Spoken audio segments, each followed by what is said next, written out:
Bom dia, irmãos. Vamos retornando para mais um CTM. O professor não vai ser essa pessoa com que fala com vocês, mas vai ser o nosso ilustre João Gabriel. João Gabriel vai nos dar a última aula do primeiro caderno. O segundo caderno começa a semana que vem e os cadernos estão vindo, pessoal. Já pedimos, tá? É só paciência, né? Esperamos que chegue o mais cedo possível, mas é isso. Vem cá.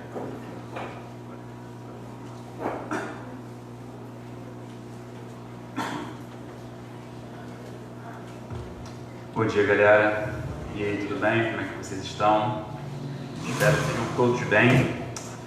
Prometo que hoje eu não vou demorar. Hoje é nosso almoço. Sei que está todo mundo aqui com vontade de pegar sua quentinha, ir para casa comer. Então, hoje vai ser uma aula mais rapidinha, mais tranquilinha, tá bom?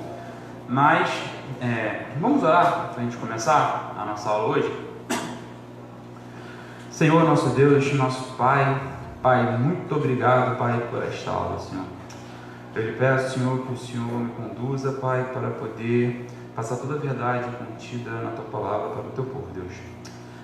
Obrigado por esse momento, Pai, que o Senhor possa abrir nossas mentes, Pai, abrir nossos corações, Senhor, para que possamos compreender, Pai, toda a verdade que provém de Ti.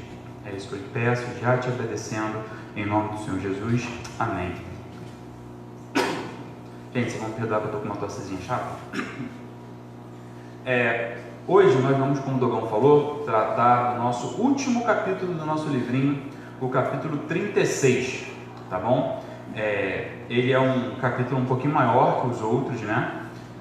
Talvez por isso eu tentei não demorar muito montando essa aula, porque a tendência da gente, quando a gente gosta de um assunto, é querer se estender, alongar, falar pra caramba dele.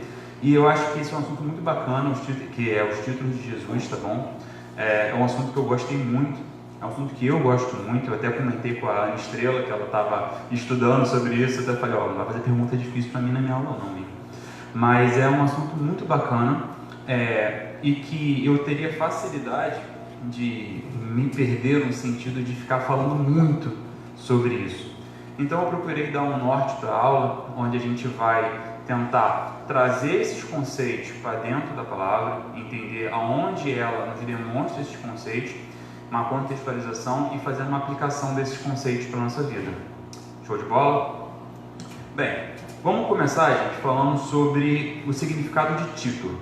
Quando eu pesquisei sobre título, eu falei, beleza, vamos falar sobre os títulos de Jesus. Mas o que significa? Qual o significado de título para início de conversa? Outra coisa que eu vou ter que pedir perdão para vocês, eu não fiz slide.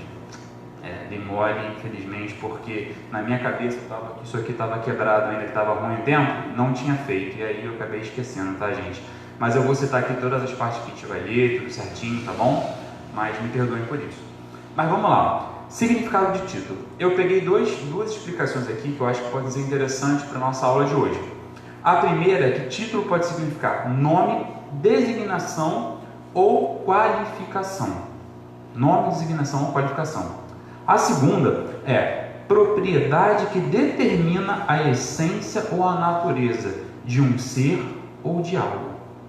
Quando a gente pega esses dois entendimentos do que seria título, a gente pode entender que os títulos de Jesus podem ser designações que tentam determinar a essência da sua natureza.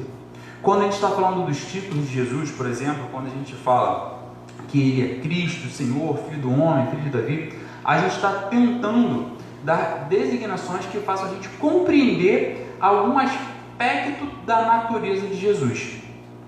Beleza? Então, quando a gente está falando desses títulos de Jesus, a gente está falando de coisas que tentam demonstrar parte da natureza, parte daquilo que Cristo é. Spru, logo no início do capítulo, nos lembra da imensa quantidade de títulos que Jesus recebeu.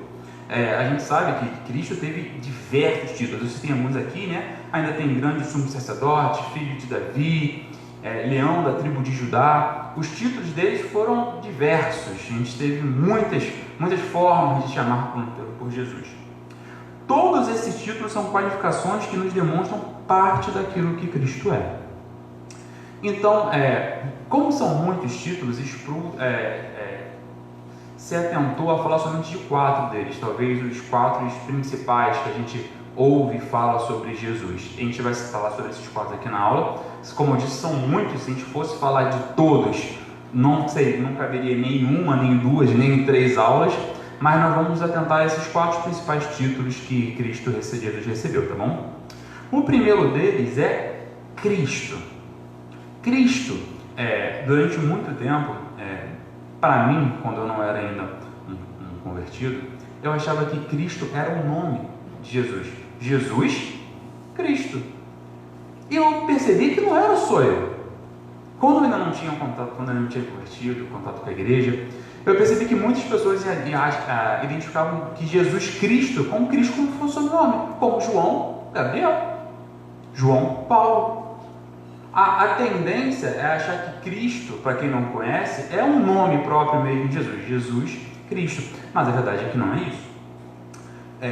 Sproul vai falar que o termo Cristo vem da palavra grega Christos. Se alguém souber se eu estou falando errado aqui, a palavra pode me corrigir, tá bom? Mas vem da palavra grega Christos, usada para traduzir a palavra hebraica para o termo Messias. Tanto Cristo quanto Messias significam o ungido. Então a gente já percebe aqui que Cristo, por si já não é um nome, como eu disse, de Jesus, nome próprio, mas ele é um título que significa Jesus, o ungido.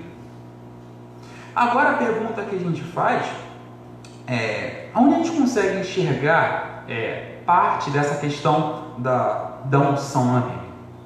No Antigo Testamento era comum. Vocês estão escutando? Só uma pergunta, um chiadinho? Então, eu também estou ouvindo. Se estiver incomodando muito, vocês falam que eu tiro o microfone e falo na voz mesmo, tá bom? No Antigo Testamento era comum a prática de ungir reis e sacerdotes. Vamos dar uma olhadinha, se alguém quiser abrir ou ligar a Bíblia, em Êxodo 29, 5 a 7. Se alguém quiser ler para a gente também, fique à vontade, tá bom?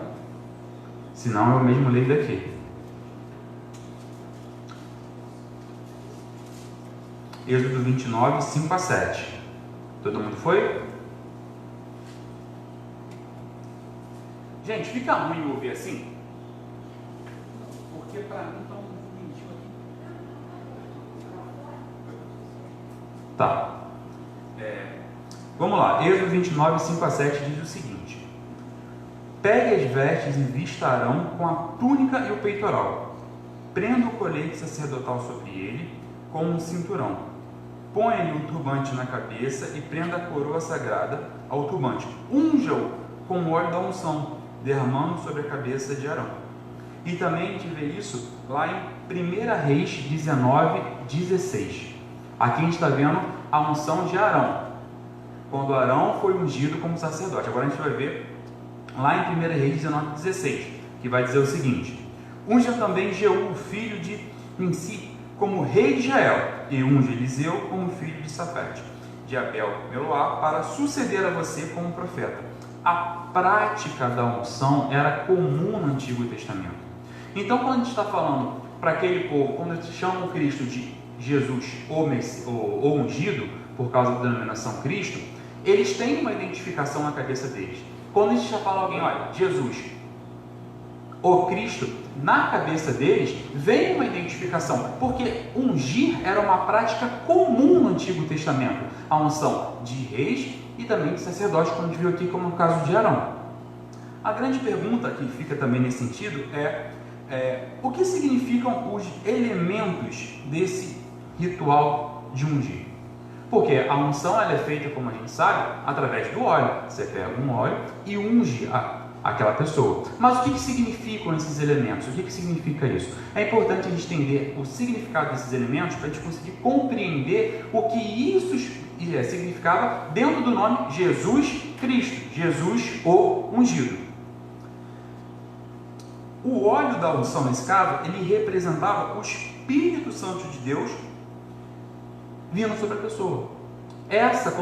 Quando a pessoa era ungida com óleo nesse sentido, como um rei era ungido, como um sacerdote era ungido, a representação desse óleo era do Espírito Santo vindo sobre essa pessoa. A gente pode ver isso lá em Isaías 61:1, que vai dizer o seguinte: o Espírito do soberano Senhor está sobre mim, porque o Senhor ungiu-me para levar boas notícias aos pobres, enviou-me para cuidar dos que estão com o coração quebrantado, anunciar liberdade aos cativos e libertação das trevas aos prisioneiros.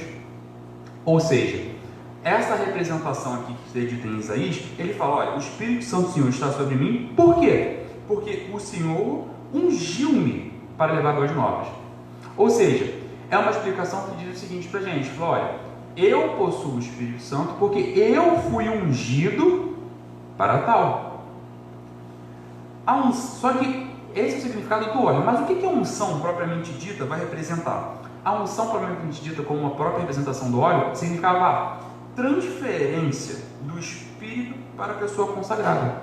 Então, quando a gente pegava o óleo, que representava a pessoa, a transferência do Espírito, o significado disso era o quê? Era a transferência do Espírito Santo para aquela pessoa, dizendo que aquela pessoa estava com o Espírito de Deus e que por isso tinha aquelas autoridades. Aquela autoridade não vinha somente da terra, mas vinha também dos céus, vinha do próprio Deus.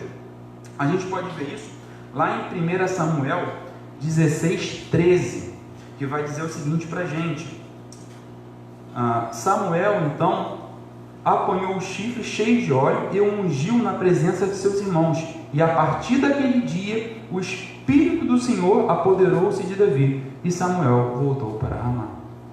Ou seja, a partir do dia que ele foi ungido, que ele passou pelo ritual da unção, foi quando o Espírito do Senhor apoderou-se dele, porque isso era o que simbolizava o rito da unção, simbolizava a união da pessoa com o Espírito Santo, com o Espírito de Deus. Deixa eu passar aqui.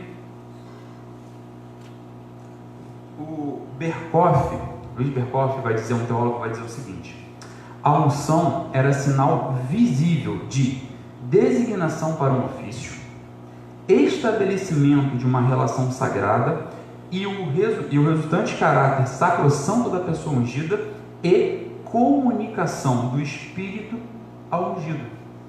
Ou seja, através disso que a gente entendeu aqui agora, do que significa o nome Cristo, do que significa a prática de ungir reis e ungir sacerdotes, a gente pode dizer que quando se referem a Jesus como Cristo, a gente estava afirmando, primeiro, o seu ofício, os seus ofícios, segunda, o seu caráter santo, e terceiro, a sua unidade com o Espírito Santo. Então, quando a gente falava Jesus Cristo, imediatamente na cabeça daquele povo, dava a entender esses três pontos: os seus ofícios, o seu caráter santo e a sua unidade com o Espírito Santo. Porque era essa o significado que ungir alguém no Antigo Testamento possuía. Só que existia uma dificuldade para os judeus de aceitarem Cristo como Messias. Isso o próprio Sproul vai dizer no nosso livro, devido às muitas interpretações que a gente tem do nome Messias. A gente viu na aula passada com a Paola, que é dos ofícios, né? Do profeta, rei, sacerdote. E tudo isso era uma interpretação para a palavra Messias. Tudo isso se encaixava numa coisa só. Era muito difícil você conseguir entender que tudo isso, como isso tudo iria se alinhar e como isso tudo seria ser demonstrado numa única pessoa. Mas Cristo faz essa unção desses três ofícios e demonstra que Ele é o Messias, sim, de forma plena. Só que para os judeus daquela época isso era muito difícil, porque eles tinham a esperança de um Messias diferente do que Cristo veio. Eles esperavam um rei poderoso que ia guerrear, que ia finalmente trazer vitória sobre os inimigos. Essa era uma das formas de ver o Messias e que era aceita pela maior parte dos judeus. Era essa a grande esperança de quando falava que viria o Messias. O judeu pensava, pô, beleza, vai vir um guerreiro, um rei poderoso, deslumbrante, que vai nos trazer vitória sobre todos os outros povos, que vai trazer a paz. Eu estava vendo, quando no YouTube, estava pesquisando, falei, cara, que os judeus falam sobre Jesus nesse sentido? Né? Porque eles não aceitam Jesus como um Messias específico, nesse caso. O que eles pensam sobre isso? Por quê?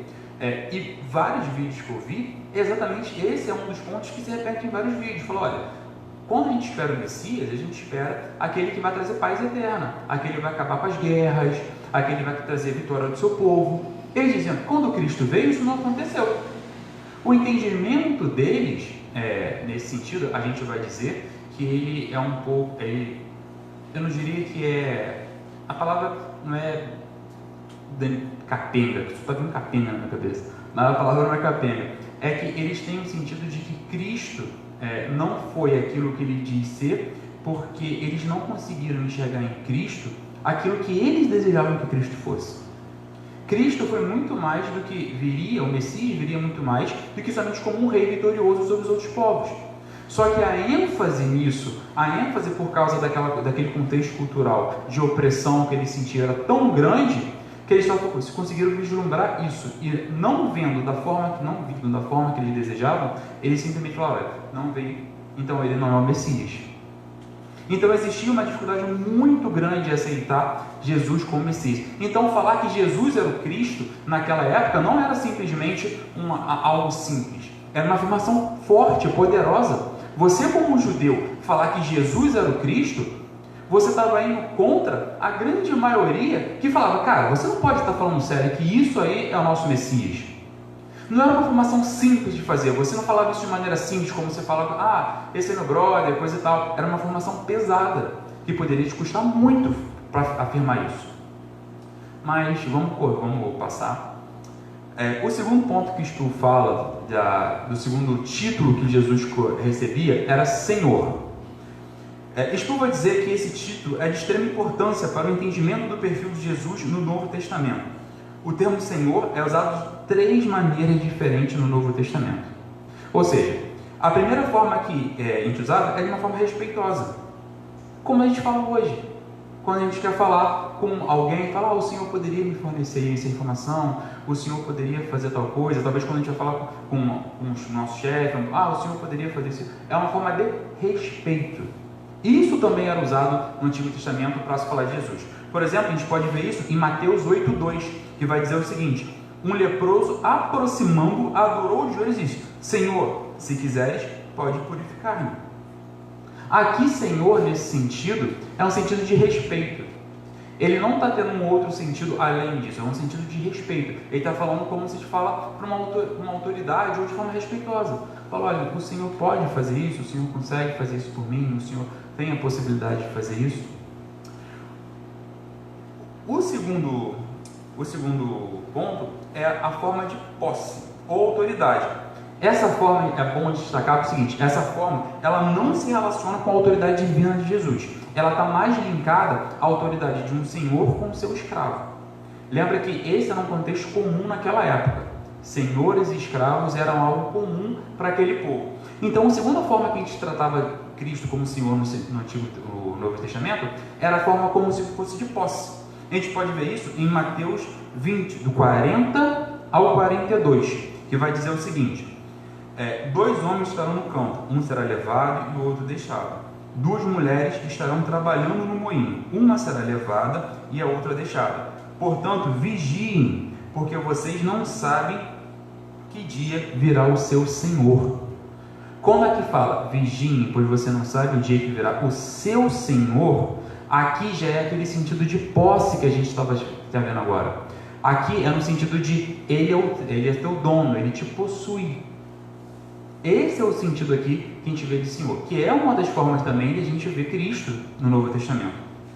A terceira forma, porém, é a forma que a gente mais comumente usa, que é a forma que expressa a máxima autoridade, demonstrando um caráter exaltado e, segundo Berkhoff, praticamente equivalente ao nome Deus.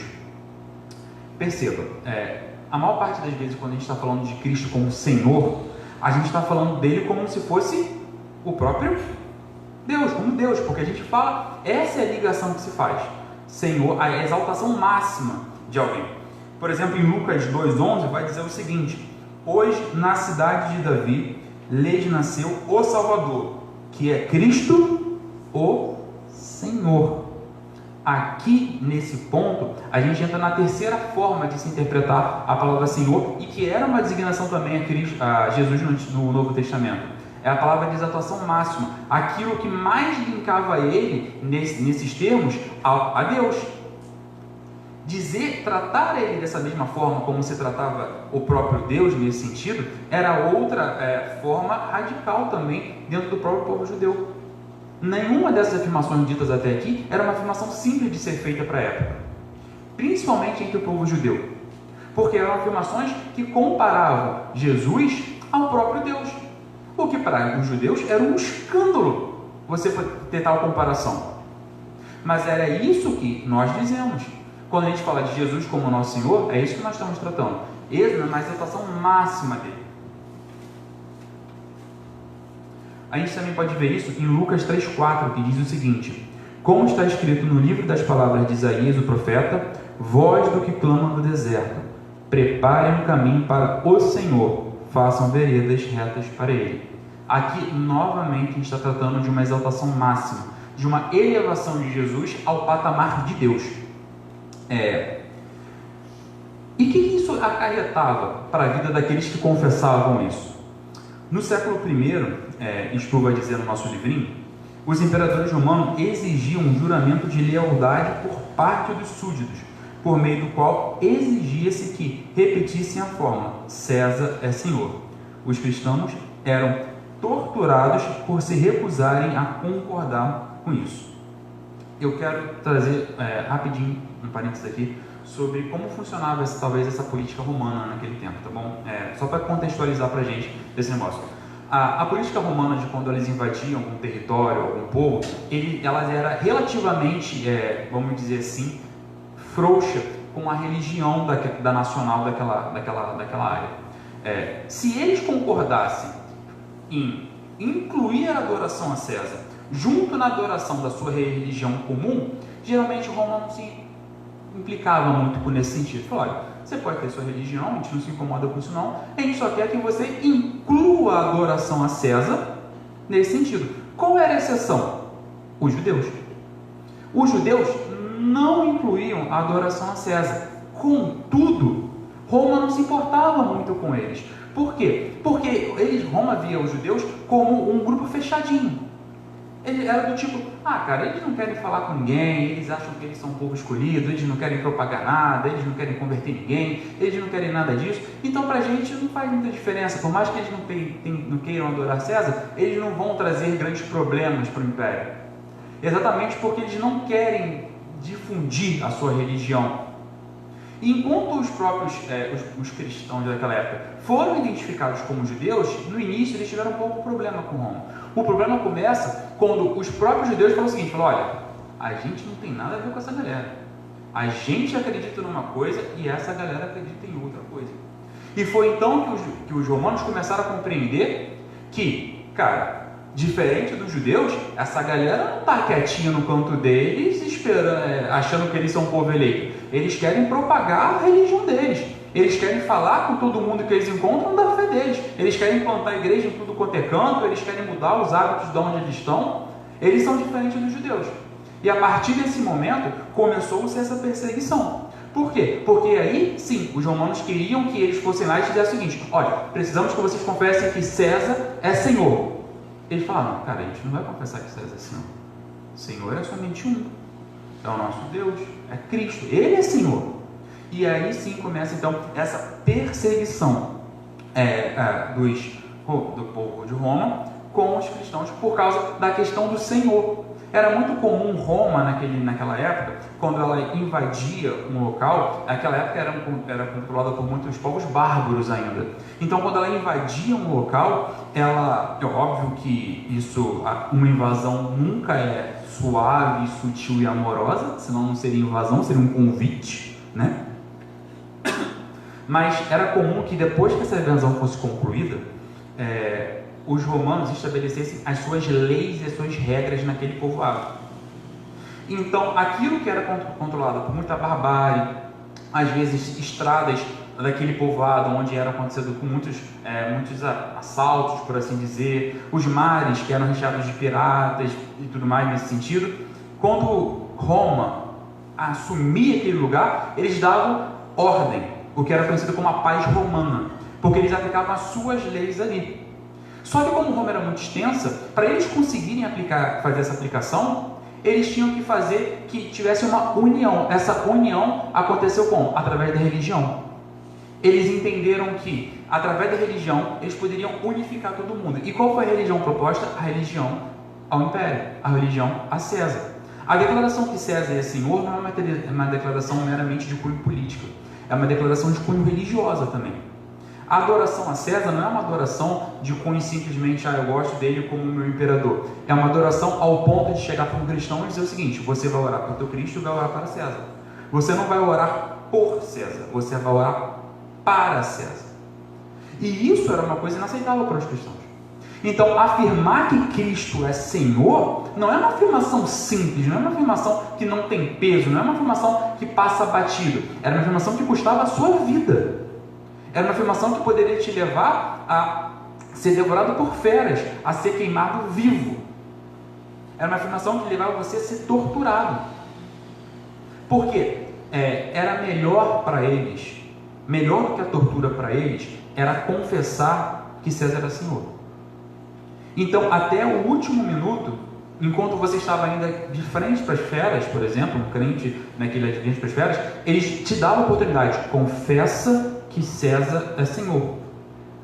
E vocês tentem imaginar como deve ser, eu tento imaginar pelo menos, a gente de frente para uma fera, para um leão, coisa desse tipo, sabendo que se a gente não falar César é Senhor, ele solta, a gente morre devorado. Esse era o risco, esse era o grau de comprometimento que os crentes possuíam quando afirmavam que Cristo era o Senhor. Era olhar de cara para uma fera, saber que a morte estava preparada por eles, não seria uma morte indolor, e você ainda assim bater no martelo e falar: Cristo é Senhor e não César. Esse era o peso da aplicação de dizer que Cristo é Senhor. Mas passando, Sproul vai falar para a gente, num terceiro ponto, que uma das outras formas de título de Jesus é Filho do Homem. E talvez essa seja a forma mais mal interpretada de todas nesse sentido. Geralmente, quando a gente fala de Filho do Homem, não é incomum as pessoas linkarem isso à humanidade de Jesus.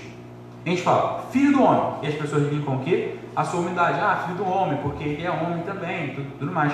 Mas esse não é o contexto de fato de Filho do Homem.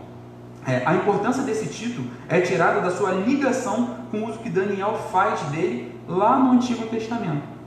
Em Daniel 7, Daniel vai contar para a gente, relata para a gente, a visão que ele teve assustadora de 4 animais. Ele teve essa visão e foi anotando isso. Dentro dessas visões, ele viu um leão, algo como se fosse um leão, algo como se fosse um urso, algo como se fosse um leopardo e um animal terrível que possuía 10 chifres, várias cabeças, que era difícil. Ele falou, era um animal terrível de se olhar. Essa era a visão de Daniel. Daniel via isso e via como esses animais fossem poderosos, tivessem poder sobre nações, poder sobre grupos específicos.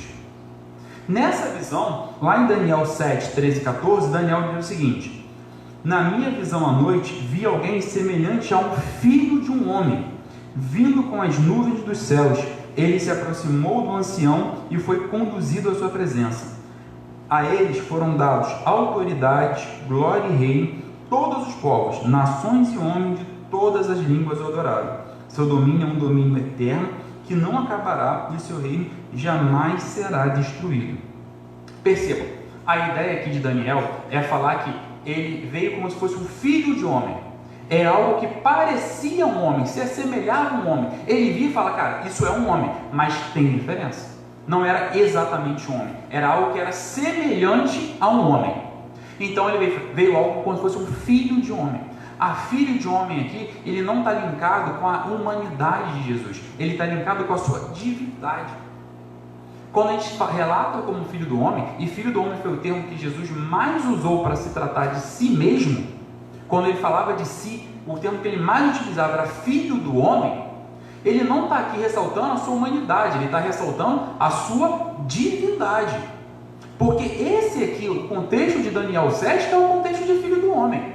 É um contexto de uma visão assustadora de 4 animais terríveis que estavam dominando nações e onde viria alguém que era como se fosse um filho do homem, e esse alguém era majestoso, poderoso e que ia dominar todas aquelas feras, iria vencer todas elas e o seu reino seria eterno. A ressalta aqui não é sobre uma humanidade, é sobre uma divindade, alguém que tem um poder extraordinário, alguém que é homem, parece homem, mas é algo muito além disso também.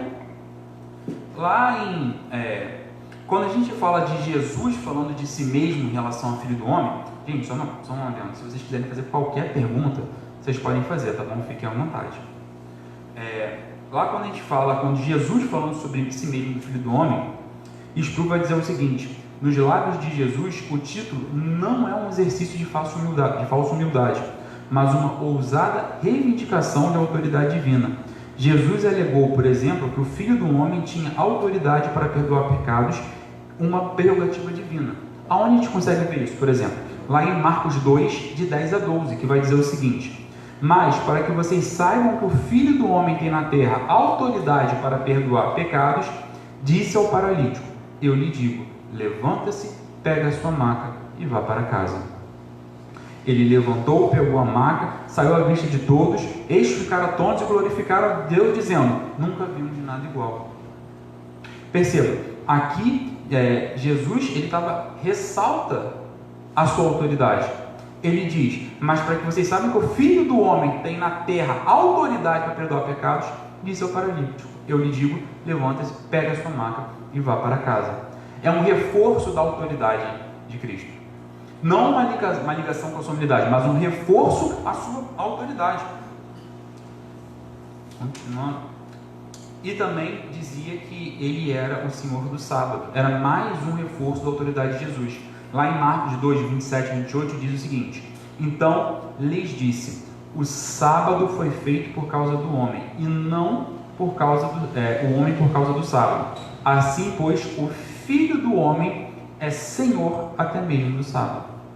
Jesus está lembrando aqui, com o seu título de Filho do Homem, a sua autoridade, aquilo que ele era, a sua autoridade divina, o poder que era incumbido a ele. Lembra quando a gente está falando de Filho do Homem? Por isso, volto a frisar, tentar relacionar isso lá com Daniel 7. Depois dê uma olhadinha quando chegar em casa e leiam toda o Daniel 7, se possível, que vocês vão entender o contexto. Eu até pensei em ler aqui, mas é grande, eu acho que fica muito cansativo. Mas o contexto geral de onde Filho do Homem está sendo aplicado e como isso demonstra a grandiosidade de Deus e não somente a sua humanidade. E pulando para o último ponto, que a gente já está na hora, que a gente vai falar sobre o Logos. O Logos é uma parte muito, muito, muito legal para se falar. Daria para fazer aulas e mais aulas somente sobre a parte do Logos. É uma parte que para mim é muito interessante. Eu vou ler aqui uma citação que tem no livrinho de vocês de Sproul. Os antigos gregos preocupavam-se com o sentido do universo e por isso se engajaram numa busca pela realidade suprema, a metafísica. Metafísica nada mais é do que o estudo do ser, tá? É o estudo do ser. Eles buscavam um fator unificador ou o poder que traria a ordem e a harmonia na amplamente diversificada esfera da criação, a cosmologia. Os filósofos procuravam por uma mente a qual ou a quem poderiam atribuir a ordem de todas as coisas. Essa realidade suprema unificadora, os gregos deram o nome de Logos. Então percebam, o Logos, nesse sentido, era como se fosse uma entidade superior que daria ordem a todas as coisas criadas. Mesmo entre os gregos, essa explicação não é definida de uma única forma. Eles variam da sua ideia de Logos conforme o tempo vai passando e os seus estudiosos vão passando. Eu queria aqui trazer pelo menos 3 pontos que o Franklin Ferreira e o Alan Knight trazem em sua sistemática, que fala o seguinte: em primeiro lugar, em Heráclito, o Logos é o princípio cósmico eterno que traz ordem ao universo. Ou seja, quando os gregos ouviam a palavra Logos, eles estavam entendendo na cabeça dele que é o princípio de toda, que ordena todas as coisas. Eles olhavam para o universo e falavam, cara, isso aqui tudo tem uma ordem. Isso aqui não é um caos, isso tem uma ordem. Para ela ter uma ordem, precisa que algo dê ordem a isso. Esse algo para eles é esse princípio cósmico que eles chamavam de logos. Em segundo lugar, para os filósofos estoicos, este mesmo princípio cósmico permeia todas as coisas e prevê o padrão de conduta para um homem racional. Agora a gente já está evoluindo. Primeiro, ele era somente o logos era somente algo que dava ordem ao universo. Agora ele é algo que permeia todas as coisas e provê o padrão de conduta racional. Já é uma evolução. O logos, nesse sentido, ele deixa de estar um pouco mais acima e começa a descer um pouco mais para atingir um pouco mais a vida do homem naquele tempo. E em terceiro lugar, é a emanação divina que intermediou a criação do universo. Agora o logos não somente é o que dá ordem, não somente é o que dá a conduta moral, mas ele também foi a emanação divina que deu origem a todo o universo. E aí, meus amigos, que entra a parte que eu acho sensacional para o grego, talvez naquela época, que deve ter sido visto como uma doideira, uma loucura completa. Porque percebam o seguinte, quando João, lá no início de João, ele começa, gente, o início de João é lindo, é belíssimo, maravilhoso. E ele começa, no princípio era aquele que é a palavra, ele estava com Deus e era Deus. Ele estava com Deus no princípio. Todas as coisas foram feitas por intermédio dele. Sem ele, nada que existia teria sido feito. A palavra para verbo aqui, quando você olha para ela no grego, ela é logos. Então a gente poderia ler da seguinte forma: no princípio era aquele que era o logos. Ele estava com Deus, o logos, e era Deus. Ele estava com Deus no princípio. Todas as coisas foram feitas por intermédio dele. Sem ele, nada do que existia teria sido feito. Vocês percebem que há uma relação muito próxima com aquela evolução de logos que a gente foi fazendo no grego para aquilo que João está falando aqui? Parece que João está falando da mesma coisa. Então, em teoria, os gregos deveriam aceitar bem essa ideia. Falar, cara, é logos, o meu logos, eu sou logos, todo mundo no logos aqui está tudo sussa. Beleza. Só que aí vem a doideira maravilhosa, que é o seguinte: João fala que o logos era uma pessoa, e para o grego isso era um absurdo. Para o grego isso era uma entidade divina, algo cósmico, algo sem definição, algo que você não poderia enxergar, algo que era essencial na criação do universo. João chega e fala, de fato, ele, através do logos, através do verbo, é que foi criado em todas as coisas. Contudo, João ainda diz o seguinte: porém, o logos é uma pessoa. E para o grego isso era de um absurdo tremendo. Você imagina chegar para alguém que crê numa divindade cósmica, crê numa ordem do universo, mística e tudo mais, e falar: olha, sabe isso tudo aí que você pegou, que você trouxe, que você amarrou, que você fala tudo isso é uma pessoa. E isso é de uma falta de... assim, eu fico tentando imaginar como um grego escuta um negócio desse, e eu consigo entender como ele não... É óbvio que para ele vai ser só como doideira total. É pura loucura. Você fala que tudo que dá ordem ao universo nasceu. É essa afirmação que João está fazendo aqui. Tudo aquilo que deu ordem no universo nasceu. Foi criado, foi um bebê. Comeu, andou entre a gente, sentiu dor, sofreu. Você está trazendo isso para o aspecto humano.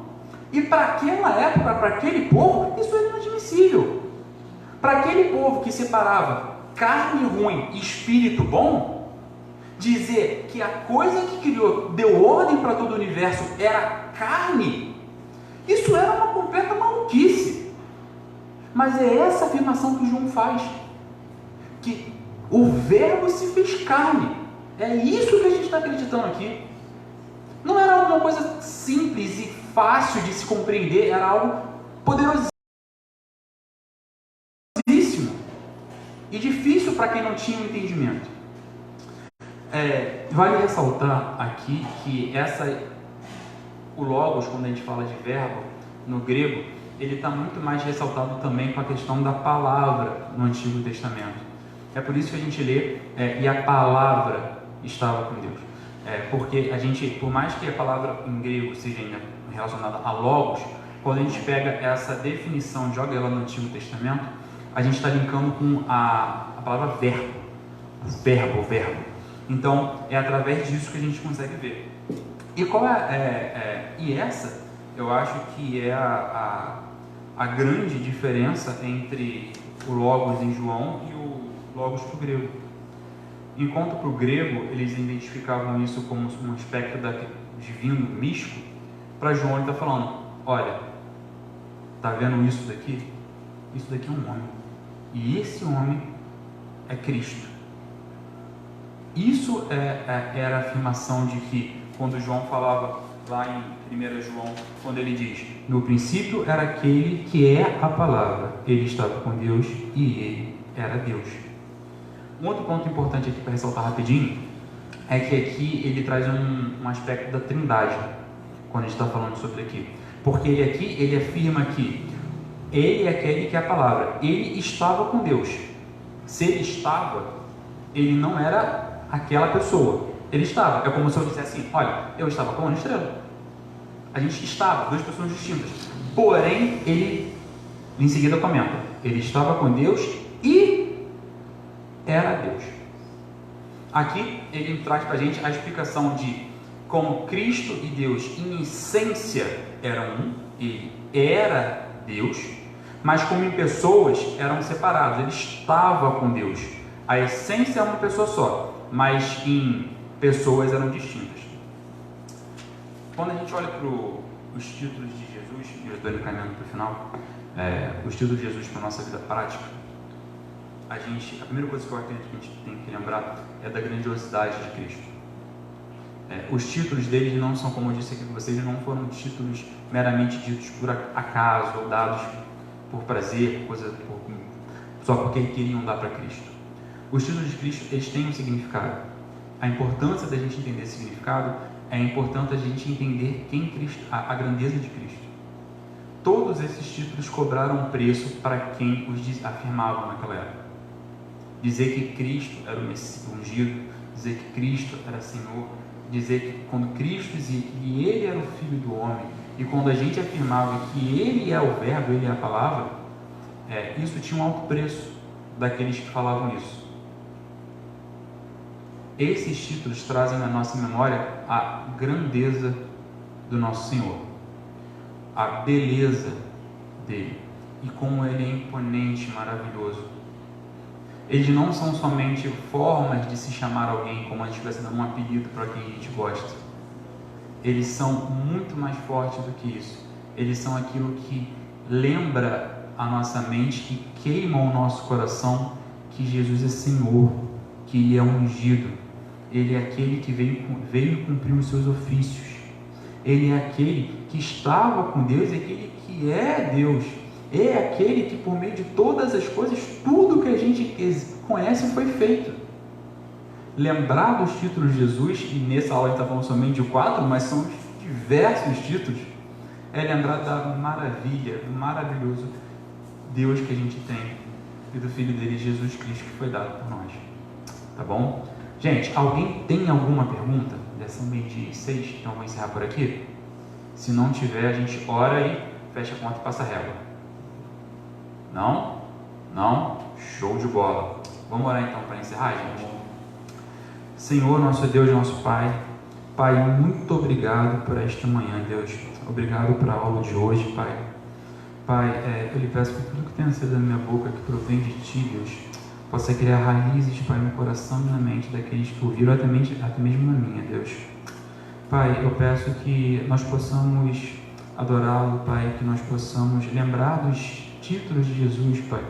Como eu disse, não somente como se fossem apelidos, Pai, mas lembrar da grandeza dele, Pai. Lembrar como ele era maravilhoso, Pai. E lembrar também, Pai, do preço que foi pago, Pai, para os crentes daquela época, Pai, assumirem a verdade desses títulos, Deus. Que o Senhor, Pai, nos dê essa coragem, Pai. Que o Senhor, Pai, nos dê esse entendimento, Pai. Que, Pai, que em nossa mente e em nossos corações, Pai, verdadeiramente, Pai, possamos compreender Cristo, Pai, como Senhor, como ungido, Pai, como Filho do homem e como o Verbo que se fez carne, Deus. Pai, que nossos estudos não parem por aqui, que nós sempre tenhamos desejos, Senhor, de saber mais e mais de Ti. Obrigado por essa aula, Deus, e é isso que eu te peço, já te agradecendo, em nome do Senhor Jesus. Amém. Gente, vamos encerrar por aqui, lembrando que a gente tem o nosso almoço lá atrás, tá bom? É a nossa quentinha, todo mundo vai lá pegar, e espero todo mundo à noite, beleza? Fiquem com Deus, gente.